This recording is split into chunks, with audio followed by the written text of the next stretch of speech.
Good morning to you. Good morning, Sana, and good morning to the very cherished listeners and to your crew. First, let me start with you from. First, I hope you're well, by the way. I'm well, by His grace, I'm quite well. Let me start with you from the point of inflation. 42.2% going up, and food prices, which is the highest contributor, don't seem to be going anywhere near down. What do you think? Thank you very much, Sana. So I think that, to be honest, the 42% is a little bit of a surprise. Why do I say it's a little bit of a surprise? Because if you notice from December, actually November last year was 50%. It peaked at about 54% December. And then it has since been kind of trending downwards and coming downwards a little bit. So as of April, inflation rate was around 41.2%. So you could see, if you kind of grasp the whole pattern, it seemed to be coming down. Now, as soon as an IMF deal was done, again, you would have noticed that it had an impact on the stability of the city, because the moment we got $600 million past, the sentiment in the market that with the IMF on board and fully supporting, if not supervising us, we were going to be doing good. You notice that the city, it slightly stabilized at the rate where it was. It didn't significantly improve, neither did it significantly deteriorate. But over the last couple of days, you mean that the city has started inching forward, which may suggest that the market has already priced in the impact of this first tranche. And I think that one of the reasons could be because the deal is not a completely fully done deal. It is dependent on assessments that are coming. And as we speak, some IMF guys are in Ghana to do the assessment. So it's dependent on our performance. It's also dependent on our ability to get a second round of domestic debt exchange program. And so the currency is a little bit still in the unknown waters. But that being said, most analysts, most of us would have been expecting that the rate of inflation coming down will continue. However, you notice that this 42.2% is 100 basis points. In other words, it's 1% than April. So technically, it came all the way down to April. Now it started going back up again. I mean, it's probably a bit early days to determine if it is started going back again. Maybe if it goes up again for the next couple of months, goes up and July goes up, you can say that, look, it looks like inflation is taking off again. So that is the concern. If I were a policy maker and I was looking at the data that has come through this morning, I'll be scratching my head and asking, so exactly what is happening here? But I can see that the most telling part of it is that the highest contributors to this inflation is food. In fact, I mean, Ghana has had highest rate of food inflation and food prices in the sub-Saharan African region, not just West African region, over the last, since I think Q3 last year, since the third quarter of last year. Unfortunate unenvious position where our food inflation has been the highest at about 122%. The next person after us was Senegal at 106%. So clearly you could see that there was as much as almost a 16% difference in price between us and the next set of countries. And the sad worry of it is we are not a country that is in the desert like Niger or in the Sahel, like the Burkinabés, the Nigerians, the Malians, even the Senegalese who are closer to the desert. We pretty much have a coastal line. We are pretty much better and have a better ability to produce food. So I think that this is a very sad indictment on the so-called government planting for food program, because it's just unheard of that before Plant for Food and Jobs, Ghana wasn't the most expensive food country in West Africa, in sub-Saharan Africa, so not just West Africa. We are looking at right from once you cut out from the Sahara Desert, coming all the way down to South Africa, including war-torn countries like Chad Republic, Central African Republic, and all of that stuff. Technically, I mean, Sudan and Sudan, all of them are sub-Saharan Africa, the war-torn countries. And yet we have the highest food inflation. Something is not quite adding up. And for me, if you look at it, part of it is because of the import. There's a heavy amount of this that is influenced by import-driven inflation, which you can lay the blame for this straight at the woes of the cedi, and not just the woes of the cedi, but also you are also looking at the fact that our debt has created a problem with the cedi depreciation, and as the cedi depreciates, the cost of importing goes up, and that feeds straight into our inflation or food basket. So I think that the policymakers need to be asking themselves, how can you reduce food? Because food is one of the basic ones. How can you make sure that we have got cheaper food? Clearly, planting for food and jobs has not worked. Clearly, inflation it's running away now because of food. I know there's the joke about palm wine and dog meat, and his friends are leading the charge in terms of the food inflation particularly, and in terms of driving the overall inflation by as much as 71%. But I think the sad part is it's unexpected in my view. I don't think government expected. If you notice, government was celebrating the if you like, the easing of inflation, but it sounds like it's just picked up. But we'll wait to see what government says, whether this was expected, this was unexpected. It's probably early days to see the impact of the IMF deal on this. But so far, it's not looking so good based on the main inflation figures. And maybe it was unexpected from them, but I think they have to expect further increases based on the fact that what I'm hearing from even large-scale farmers who are complaining about the cost of fertilizer to them, and then they're also talking about the cost of using farm implements, as in the equipments they use, the cost of using machinery, because the projection by COPEC is that fuel prices will go back up in the coming window. So it means it will become much more expensive for them to run those equipments, and all of that will feed into cost. Does government not need to be actively doing something about this? Absolutely. Interestingly, this is a good angle you are coming at it from, because part of our IMF deal means that government has to start cutting out all subventions. And if you look on, I believe it's page 52 or 58 of the IMF deal, it is very clear that a lot of government flagship programs like One District, One Factory, PFJ, Planting for Food and Jobs, and many of those have to be, if you like, scaled back, if not cancelled, or streamlined is the word they use, and we all know this. We also know very well that part of the deal was that government has to increase fuel prices and utility prices to make sure that they are competitive. In other words, government is not absorbing any further deficits in that regard. That is expected to have a strong impact on the inputs into farming. And so if the cost of fuel, fuel prices went up by as much as 70% a couple of weeks ago, that straight away is translating to the farmer with a tractor who has to plow. His input cost is going up by that much, which means he's going to put it into the food basket, and he's going to make our if you like, food inflation worse, and it's going to drive inflation even worse. So I agree with that. I think the other unspoken, usually when we are talking about this government, you don't want to use the word elephant, but the other elephant in the room is that this level of inflation we're seeing is, we have not even hit our lean season yet, Senna. Traditionally, between May to August, when we are doing a lot of the harvest, time we are enjoying good prices because there is a little bit more in the market, right? Now we are in the situation where we are May and inflation is gone up. What is going to happen when we get to the lean season from April, October, going through around their season? So if your inflation is higher during your if you like, your harvest season, then logically when you get to your lean season, it will be worse. And so we are not looking forward to that at all. We pray that something happens to give some salvation or some succor to the good people of Ghana. We do not want this government to fail, because when the government fails, it's the people that pick up the pain. So government has to quickly think about it.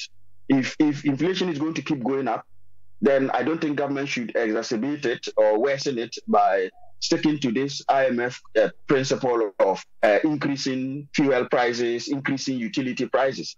Because Sana, overall inflation, it's funny because even if you look at things that are not even food, things that are within government control, in a certain extent, if you are looking at things like electricity, water, the rate of increase is too high. Even April alone, housing, water, electricity, gas, and other fuel, the year-on-year inflation was 59%. We can't continue to have this where you have almost 60% on food, on housing, water, electricity, gas, and the like. And food, as we were talking about, was about 48% then. So somehow government has to find a way to say, look, if I can't even control food now, at least electricity prices, water prices are set by government. So government should be thinking about paring back on some of the increases that are there. Government should be having a word with IMF to say, we're in a ditch. So maybe we don't need to start increasing. Because if you can cut the things that are within government's ability, if they can be cut down and the savings that need to be made are rather made from the cost of governance, the bloated cost of governance, cutting down the cost over 3 billion that goes to the office of the president and many other initiatives that are a waste. I'm sure by cutting electricity prices, cutting water prices, that would at least help to tame inflation as we go into the lean season. If we don't do that and we continue to hike up water, electricity, gas, and other prices that are within government's control, and we cannot control the prices of food that are as a consequence of a failed government policy on planting for food and other policies, then we are going to be in a bad situation where by December, we will be going beyond the 54% we recorded last year. Because I was just coming to draw attention to the fact that reading the IMF deal and the explanations that have been given, I don't know if you disagree with this, that the promise we are making is to basically keep increasing the cost of electricity. Unfortunately, yes. Because, you see, government has basically been tasked with making certain cuts. One of the areas is that there is the so-called view that government is not breaking even or is not making profits on the electricity side. In other words, the claim that the cost of production is far outstripping the price at which the amount that we collect. You see, part of the work is government has to be a bit intelligent in how this is done. Sometimes our partners in the IMF and the World Bank, they run a policy that I would always say is counterproductive. You have the World Bank sponsoring projects for poverty alleviation, right? And so, okay, we will sponsor you to give money on the Lively Empowerment Program, LEAP. But at the same time, we are saying you should increase the cost of electricity. Now, statistically, when you increase the cost of electricity and water, the basics, it is the poorest that are hit the hardest. So if you increase LEAP by 100 cedis and you increase electricity bills by 150 cedis, you have actually taken 50 cedis out of the pockets of the poor. Because for the people who are relatively well-to-do, 100 cedis increase will not make a difference to them, or 150 cedis will not make a difference to them. And this is where the targeting has to happen. But the thing that we realize is that the problem with our electricity sector, the losses we are making there, a large portion of it is due to a very poor infrastructure where you have got a lot of transmission losses. So if you are producing, say, 100 megawatts, and you are losing something as much as 30 to 40 megawatts, and you can only spend 60, then you have a problem. You should be addressing that, and that should be addressed through robust investment, the kind of investment that President Mahama initiated. Not trying to forcefully get the cost of these transmission losses from consumers through price increases. The other elephant in the room on that one is the non-payment of bills. It's good that the IMF deal shows that government must make sure that all government agencies, parastatals, are paying their bills. It's unacceptable that ministries of government departments have not been paying ECG. And all this is going straight down to the losses ECG is making, and you are seeking to now push that onto the consumer who has got a prepaid meter and has no choice. In my view, all government departments should be fitted with a prepaid meter. There should be no institution, no corporate institution, no government institution that should be unable to pay its bills. At the end of the day, these are budgeted for in every year's budget, and yet they are not paid. Where does that money go? So government has to find better ways of making sure the electricity tariffs are kept low, even if it's a dual track tariff, where you have an urban tariff or a tariff in more affluent areas, and for those in the very poor areas, you have a subsidized one. That is the way forward. Otherwise, this blanket approach of just increasing electricity prices literally every month is going to make inflation worse. It's going to stall the economy, and it's not going to yield the benefits that this IMF deal is projected to give us, although you and I know that this deal is meant to fail. In the meantime, I don't know whether I see it as good news. Moody's seems to have upgraded our ratings with the CD. Is that good? Thank you very much, Senna. So I think that was Moody's, if my memory serves me right, where they have literally so-called upgraded us from CA to CAA3. Now, there are a couple of reasons why they have done that, and then we can look at the verdict. The verdict of is it good? Well, in theory or in principle, every improvement is worth celebrating. Every little improvement is worth celebrating. But sometimes you also have to open the hood, open the bonnet, and see what is underneath it. Whether the engine that has started firing, whether it's actually firing well or it's just spouting engine oil all over your engine block. The reality of the case is that both CA and CAA3 are classified as default imminent with little prospect for recovery. In other words, sitting in CA, the investor community saw as, look, we are definitely going to default in some shape or form, and recovery is not quite imminent. That has actually self-actualized in the sense that from about December, government suspended the payment of external debt servicing. That technically is a default. That has also come to self-fruition, if you like, actualization, in the sense that government had to go through the domestic debt exchange program where people lost money. So if government owed you 100 cedis and it's effectively now only paying you 80 cedis, there's a default of 20 cedis.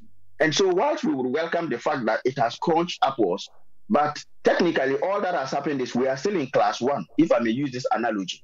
What has happened is that we were sitting at the back of class 1, and they have asked us to move our desk from the back to the middle section of class 1. We haven't moved to class 2 yet. So should we be celebrating that? Now your desk was number 5 at the back of the classroom. Now they've moved you to number 3 in the middle of the classroom. Arguably, no. But what are the reasons for the upgrade, and whether those reasons are sustainable? One of the reasons is the reasons that Moody's gives for the upgrade is that we have been able to complete a domestic debt exchange program. Now, government is not sure whether this is a success. Some quote 80%, some say 65%. That being said, another round of domestic debt exchange is coming. Now, if the first one was a success, I don't think that it will happen again. Because let's be honest, my brother, once, if you have successfully done something, if you go and write your WAEC and you get all A's, you don't go and do remedials. You don't go and do a reset. It is when you have not got some of them that you go and do a reset. So the fact that we are going to do remedials on the domestic debt exchange tells me that the first round of domestic debt exchange is not quite a success. And in fact, this second round is even more sticky because now IMF has literally forced government to come back and try to force the pension holders to also take a haircut. Remember, pension holders refused to take a haircut and government had to sign an agreement with them.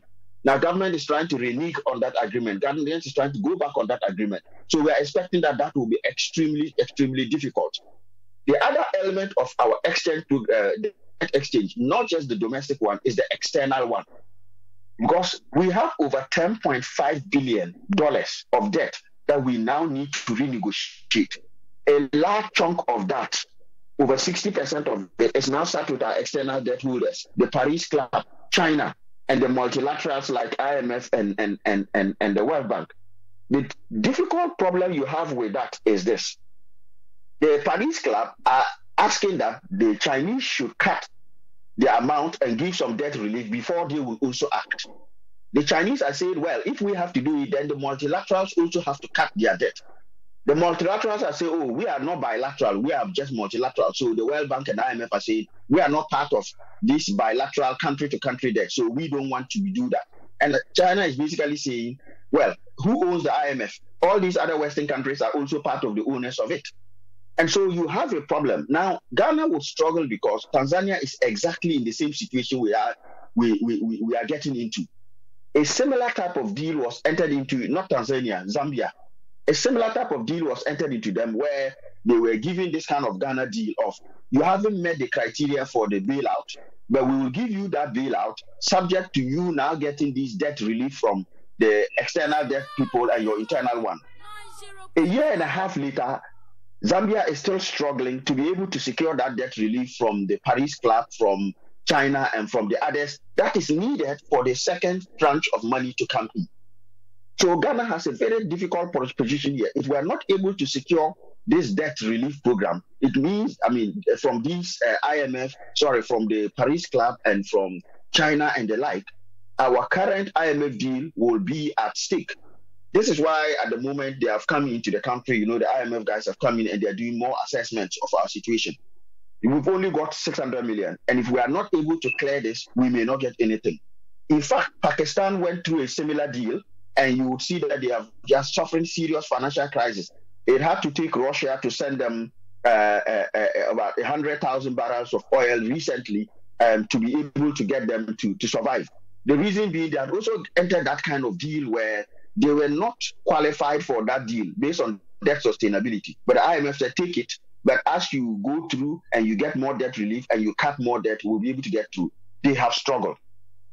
And so when you look at all these and the reasons for which Moody's is upgrading us briefly, although within the same class, appear to be reasons that are not solid, are not necessarily guaranteed, then the question I ask is this path to upgrade sustainable? Because if government is able to secure the deal, then what Moody's says will hold water and would expect to be moving out of this technical default zone into the extremely speculative zone. But if government is not able to fulfill these things, secure the debt relief, and be able to secure the amount of cuts that are needed, then I'm sure that this improvement or quasi-improvement will end up being a damn scrape, unfortunately. Would the fact that we are not the largest producer of gold help? Thank you, Sana. It will make no jot of a difference. The reason is this. If you look at our gold sector, government owes next to zero on it. All we own is royalties. Now, those royalties will be dependent on the performance of the commodity. So if the commodity is performing very, very well, then when the people we have given our gold to come and mine and go and sell, then they can come back and then say, okay, if your royalty percentage is say 10% and our price goes up, then we also benefit. So that is number one. We need to look at the increase in being the largest, if you like, a producer of gold is temporary anyway. But even with that, does that translate to us getting more money? In practical terms, potentially. But in real terms, the answer no. Because the people who are going to make more money are those who are mining more. We are not. If we own our own gold mines, take an example of the oil sector, where we own a certain portion of the oil that comes out of the ground, not just the royalties. And so if let's say we own 20% and 100 barrels of oil come out, we get 20 barrels. If 200 barrels come out, we get 40 barrels. That's not the situation we have in gold. Our gold sector is completely out of our hands. And so if our gold sector is completely out of our hands, I'm afraid we are not going to be getting any significant benefits, And if you look at the change in gold prices as well, it's actually come down. If you look at it from the peak sometime in last year, it's probably come down by several hundreds of dollars. So I'm not convinced that this on paper thing of we're now the largest gold producer. For a long time, we were the largest gold producer. What did it do to us? We produce so many other things. What has it done to us? We produce cocoa. What has it done to us? Ironically, at some point, we overtook Cote d'Ivoire as the largest cocoa producer, right? But what happened? Cocoa board is now completely bankrupt.